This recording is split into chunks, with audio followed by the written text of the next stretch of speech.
Hi, welcome to கணிதம் guide. இன்றைக்கி 10th மேக்ஸில் எடுத்துக்காட்டு 1.12 பாருங்கள். என்ன சொல்லியிருக்காங்க? கிடைமட்ட கோடு சோதனையை பயன்படுத்தி இந்த படத்தில் உள்ள சார்புகள் என்னது ஒன்றுக்கொன்றா இல்லையா அப்படின்னு நம்ம சொல்லணும். சரியா? பாருங்கள், இந்த ஒரு படம் கொடுத்துருக்காங்க, இந்த ஒன்று கொடுத்துருக்காங்க. சரியா? இது ஒன்றுக்கொன்றா இல்லையா அப்படின்னு சொல்கிறதுக்கு நம்ம என்ன செய்யணும்னா, இதில் ஒரே ஒரு புள்ளியில் வெட்டியிருந்தால் அது ஒன்றுக்கொன்று. சரியா?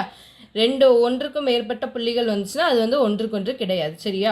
இப்போ பாருங்கள், ஃபஸ்ட்டு படம் பாருங்கள். இதில் வளைவரை என்னென்னா இந்த சிவப்பு கலரில் கொடுத்துருக்காங்களா, அதுதான் வளைவரை. சரியா? இந்த க்ரீன் கலரில் கொடுத்தது என்னதுன்னா இதுதான் என்னது கிடைமட்ட கோடு. சரியா? இதில் பாருங்கள், ஃபஸ்ட்டு படத்தில் ஒரே ஒரு புள்ளியில் தான் வெட்டியிருக்கு, அப்படி தானே? அப்போ இது என்னது ஒன்றுக்கொன்றான சார்பு.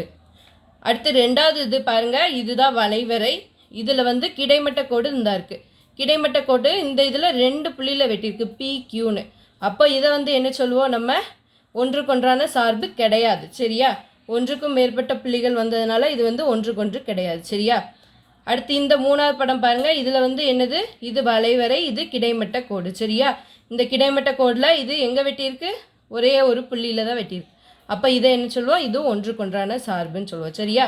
தேங்க்யூ ஃபார் வாட்சிங். இந்த வீடியோ புரிஞ்சுதா புரியலையான்னு கமெண்ட் பண்ணுங்கள். சரிங்களா?